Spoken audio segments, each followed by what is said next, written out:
Hey guys, um, it is Thursday afternoon, almost 1:15, and February 1st, 2024, of course. And as per the title, we're going to talk about how to meditate. And if anyone pops up, we'll answer some questions. It's always funny having something on the screen and wondering, um, is it actually on the screen or is it on me? And sometimes it's actually on me, but this time it was on the screen. There's still something on the screen. That's okay. It's going to have to sit there. Um, so, lots of people are interested in meditation. Lots of people want to start meditation. Lots of people should meditate. The problem is doing it. It's the problem with everything. We have a long list of the things that we would like to do. However, if you work out, if you're interested in your health, if you eat well, then meditation should be the very next thing on your list, if not even before all of that. Because when you are established in a meditation practice, all that other stuff gets easier. You just naturally start um, doing the things that are vital, important to you. And there's a reason for that. Mainly because our compassion and empathy grows. And amazingly enough, we find that it includes us. That's an important thing because I know lots of kind hearted people who are incredibly mean to themselves, incredibly unforgiving through their what they consider faults, past mistakes, um, all kinds of things. And that's really a shame. That keeps us imprisoned, keeps us imprisoned in self doubt, self denial, self hatred, unforgiving. And of course, we can only do so much in the world when we have that attitude towards ourselves because it limits us. So, one of the things you'll find when you become established in your practice is you start to become more forgiving and more compassionate, more empathetic, not just to yourself, but towards others as well. Your diet might naturally begin to change. All kinds of things begins to change. Habits that you've had for a lifetime. For me, smoking and drinking, even though even back then I considered myself a fitness fanatic, and my excuse was that I could do it because I was in shape, because I was young, and to a point that was true. You can get away with a lot of stuff when you're young, but it catches up with you pretty quickly too, even as you start approaching your 30s. I had stopped smoking in my 20s. I quit drinking a little bit after my, might have been 32. Don't rightly remember. Um, I know it was before 2000, so it might have been 33, maybe even 34. It's a long time to drink. It's a long time to drink the way I was drinking. Um, and I had been meditating for quite some time before um, I was ready to quit drinking. However, it only became an established practice, meaning I didn't skip sessions whatsoever for maybe 4 years. And drinking just, I've told this story plenty of times before here. Drinking just fell out of my life naturally and easily. I just was no longer a drinker. Um, so there are endless benefits of meditation and reasons why we should do it. But the thing is, reasons don't matter. You're either drawn to meditate, you either want to do it, or you're not. For me, I wanted to do it for tons of reasons. But most of all, even from a young age, I was just drawn towards that. I was drawn towards the mystical. I was drawn towards solitude and a quiet mind and acquiring. Um, our friend Eric is here, and this conversation is actually for him. So we'll get right into um, the matters of how to meditate because I already know that Eric wants to meditate. Um, There are several methods. And Eric, you're going to have to forgive me because um, when we converse on YouTube in French, um, I am with the aid of Google Translator, and I don't have that here. So um, my French will be virtually non existent, which I apologize for. But hopefully, the gist of what I'm saying will make its way across the language barrier. I know that you speak English very well.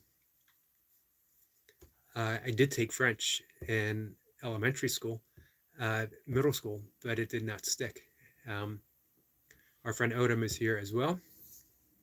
So the thing is finding a meditation practice that works for you, that you're drawn towards, and that serves the purpose that you want it to. And there's various ways to do that. Try different ones out. But when you find one and you know this is it, this is the one that has my interest, stick with it.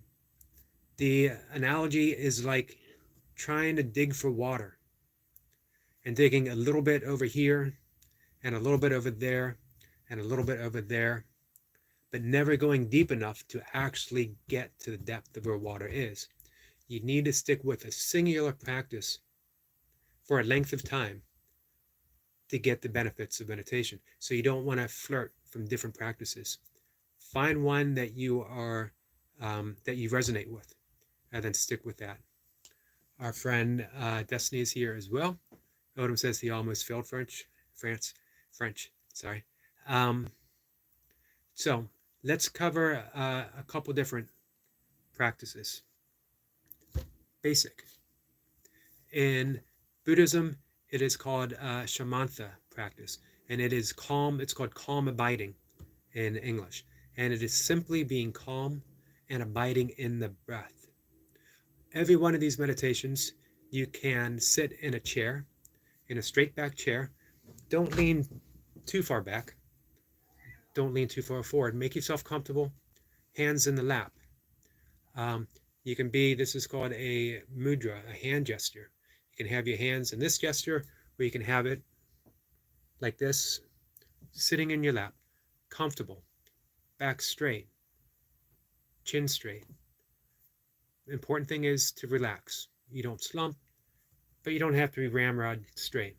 You can also sit in any cross-legged position on a cushion that's comfortable. For most, it's just easier to sit in a chair. You don't want to lay down because that is conducive to sleep. And you don't want to, you're going to be so relaxed during meditation that you don't want to fall asleep.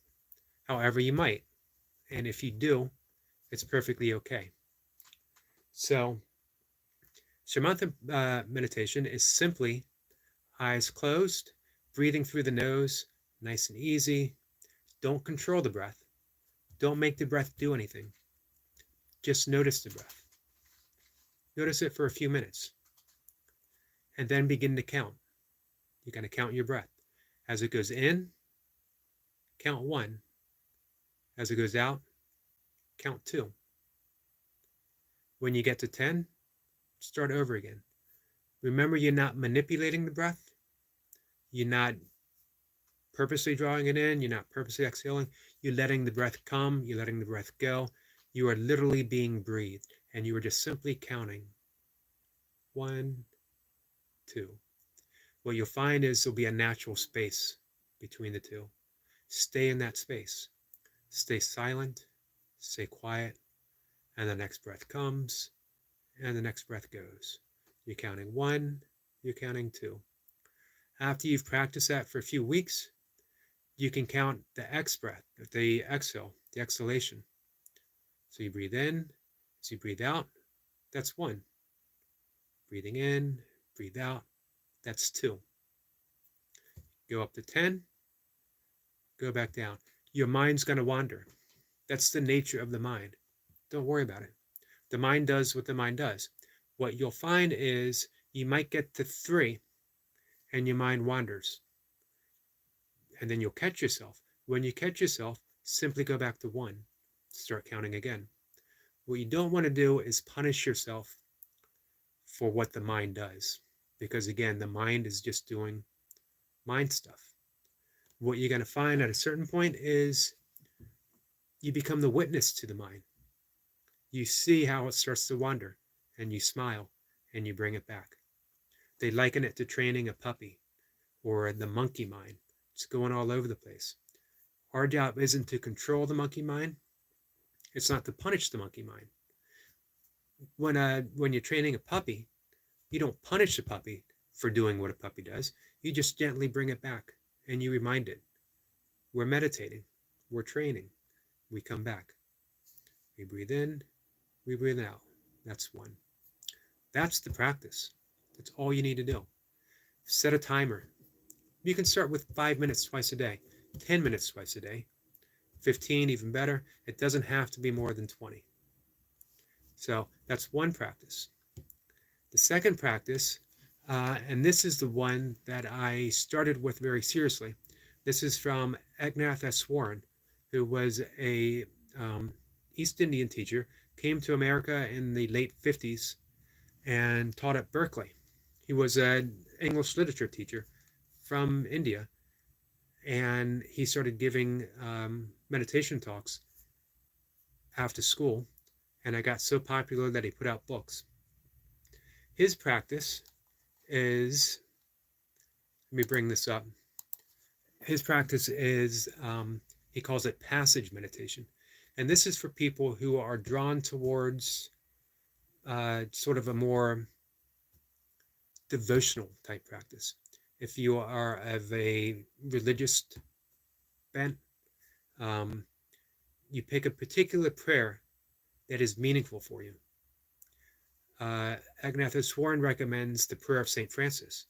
He likens this to spiritual technology, that we become what we meditate upon. So when we meditate on the prayer of St. Francis, which I'm going to bring up here in just a second, the principles, the essence, the energy of that prayer becomes and reveals who we are.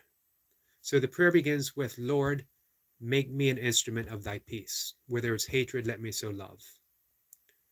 And I want to bring up the whole prayer. Let's see. Excuse me 1 second. It's one of my all-time favorite prayers. And it is a wonderful way to meditate. The mind gets very still. It's the same principle as the earlier meditation that I just described, except we use the prayer instead of the breath. So what you want to do is settle down, nice and easy. You can observe the breath just for a few moments, relaxing the shoulders, relaxing the jaw. You're sitting in a chair, your back is straight, your hands are simply sitting in your lap, and you enter the prayer very slowly, very softly, only to yourself. You're not saying it out loud. And you begin, Lord, make me, you want to be very slow, an instrument of thy peace. And you can Google the entire prayer up.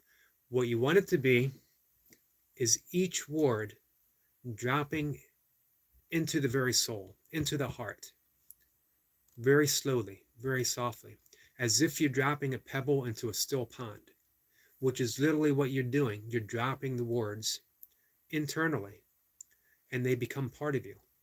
They reveal who we already are. And the mind gets very, very quiet, very still.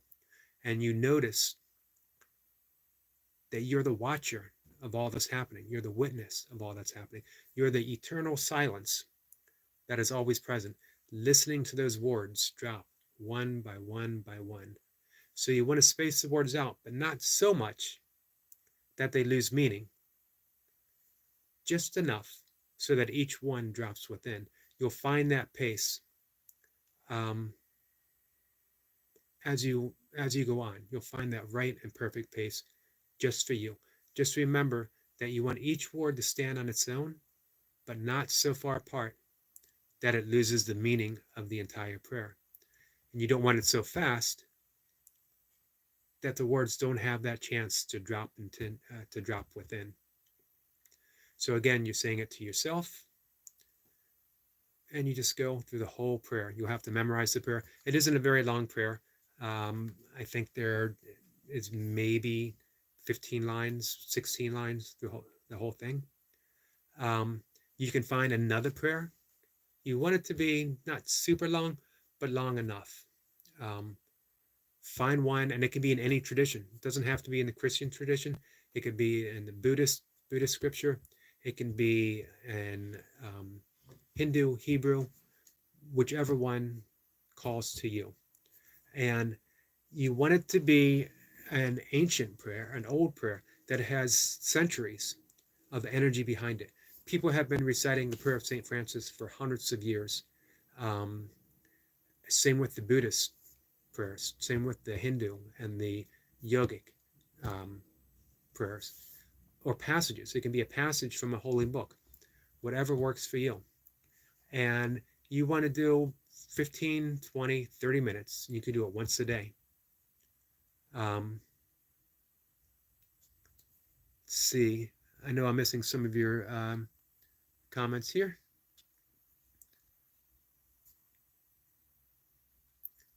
Destiny says the mind has its own thoughts. I believe this is called dualism, which is belief that the mind is somehow separate from the body, that the body's physical, but the mind is something else.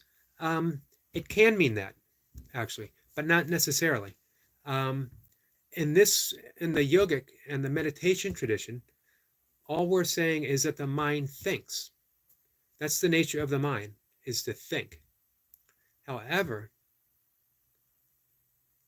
beneath that, not separate from that, beneath that is the pure awareness that allows for those thoughts to come and go. Pure silence.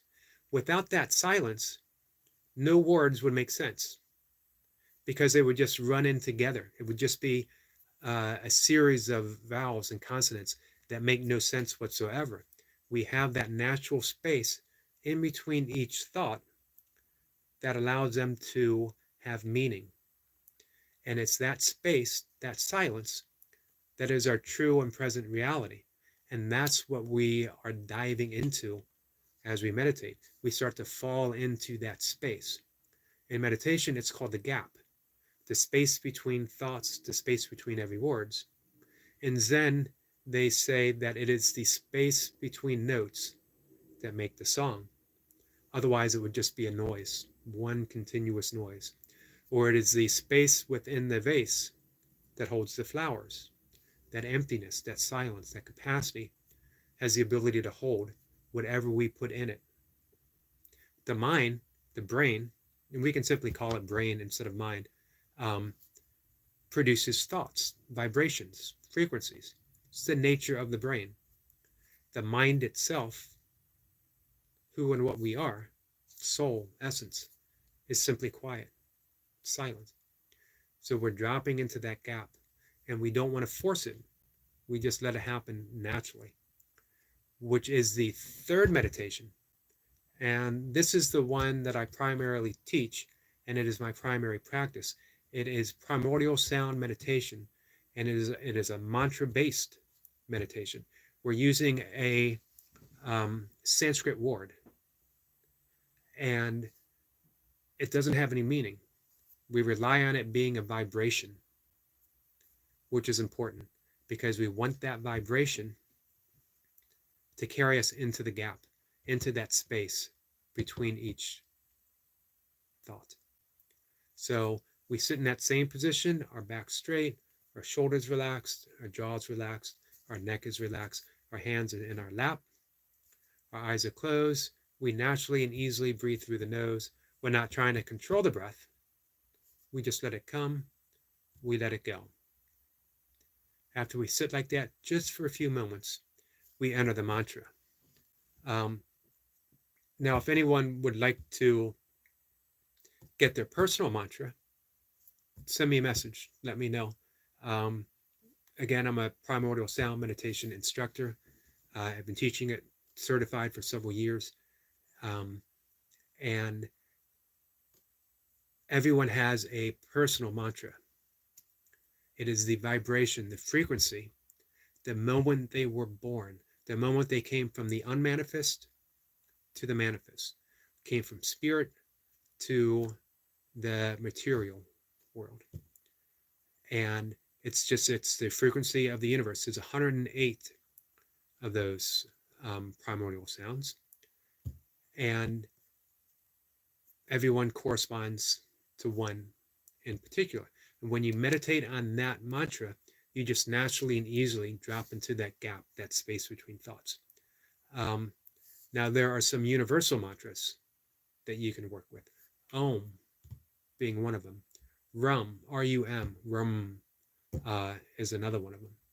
Those are perfect mantras to start with, where you simply think the mantra. You're not chanting. You just enter it as a thought. And you let it go, and you think it again, and you let it go. Again, the mind will wander. It always does. You simply bring it back. You forgive yourself. You're very gentle. You're very easy and understanding, knowing that the mind wanders. And you come back to the mantra. You come back to the Om, Om. You say it however, whatever, no particular cadence, no rhythm. However it comes to you, you simply think it to yourself.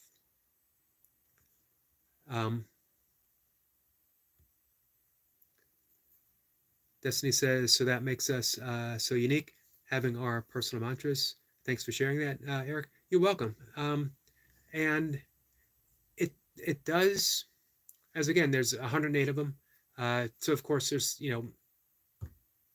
overlapping mantras, but everyone has that particular frequency of how they relate to the universe. And the great universal mantra is Om, the sound of the universe. If everything was quiet, we would hear. And actually, cosmologists, physicists, astrophysicists actually talk about that great frequency that we can hear, the cosmic microwave background. Universe is humming along. It is the great Om. The rishis and the seers of ancient yogic traditions in deep meditation would hear that. And they brought it back and they wrote it down. It was handed down, and we have them now. Primordial sound meditation is extremely similar to transcendental meditation. They are from the same school of yoga, the same school of Vedanta. So if you would like to learn transcendental meditation, absolutely fine. If you can't afford it, I understand. Primordial sound meditation is extremely affordable. And if you're a friend of mine, it's even more affordable than that, because I love to teach people. I think it's so important to learn, and I'm more than happy to help anyone deepen their practice or work with their own primordial sound mantra. The place to start is using Om or Rum or So-Hum, which is the natural mantra of the breath. And with that, you simply sit the same way we've been sitting. As you breathe in, you think the mantra So. As you breathe out, you think the mantra Hum. So, S-O, Hum, H-U-M. So on the in-breath, Hum on the out-breath.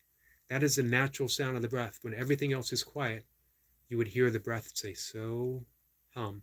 And it actually means I am that I am. I am. It's a natural mantra of I am. It's the natural mantra of who we are. We don't manipulate the breath. As we breathe in, naturally, easily, we think So. Whenever we breathe out, we think Home. We don't purposely breathe in. We just let the breath come to us, and we repeat So, Hum. What you find is the breath gets very still as you practice. And as the breath grows still, and you're thinking that mantra softer, more subtle, a little less because we're breathing less, we drop into that silence, and we just sit there. We just stay perfectly relaxed, calm, abiding. We're in the gap. We're in spirit. However, we don't know when we drop into the gap because there is no comparisons. We don't have a thought. If you were to say, oh, I'm in the gap, you would no longer, and you've recognized that thought, you would no longer be in the gap. It would bring you out because the gap brings you out, because the thought brings you out of the gap. If that happens, we just go back to thinking, so, hum, every breath. And then we fall silent again. We fall quiet, slipping into that gap. So there's 4 things that can happen during meditation. You can be thinking. You can fall asleep. You can be thinking the mantra, or you can slip into the gap. Any of those 4 things are completely natural. Any of those 4 things are perfectly fine. If you fall asleep, if you're having thoughts, that's just the energy of the mind, sort of energy of the brain doing what the brain does. It calms down on its own. You don't have to stop it. You don't even have to worry about it. You can just smile at the monkey mind going in the direction that the monkey mind does. If you fall asleep, you get a really good sleep because you're so totally relaxed. It's a very deep sleep. When you wake up, continue with your meditation. If you are thinking the mantra, you're doing exactly what you're supposed to do. And if you fall into the gap, which we always do, perfect. Just what you want to happen. You can meditate 10 minutes twice a day, 15 minutes twice a day, 20 minutes twice a day, even up to 30 minutes twice a day. Pick a time that works for you. Early in the morning, I always do it early, way before breakfast, and I always do it before I have dinner. But pick this twice a day. Pick the time that works for you. You don't want to do it too close to dinner or too close after you ate, because you don't want to interfere with the digestion process, or you don't want the digestion process to interfere with your meditation. You don't want to do it too close to bed, but then you might fall asleep, or it can also energize you a bit, and it would make falling asleep not difficult, but it might take a little bit longer. So find the time that works for you. Those are the 3 practices of meditation that I am most familiar with. The last 2, the mantra and the Soham meditation, are the ones that I teach. And I hope this helps everyone start. Anyone who wants to start, if they review this, I'd like to do another video explaining each one on its own. It probably won't be a live session, but it might be easier for people to follow along. So, thanks everyone for coming in. Let's see, I want to make sure I didn't miss any questions here. I know the talk was very specific. I wanted to help Eric, who mentioned that he wanted to learn meditation. The question is how? And the explanation is enough for anyone to start. And again, feel free to reach out. Odom says, great information. Thank you.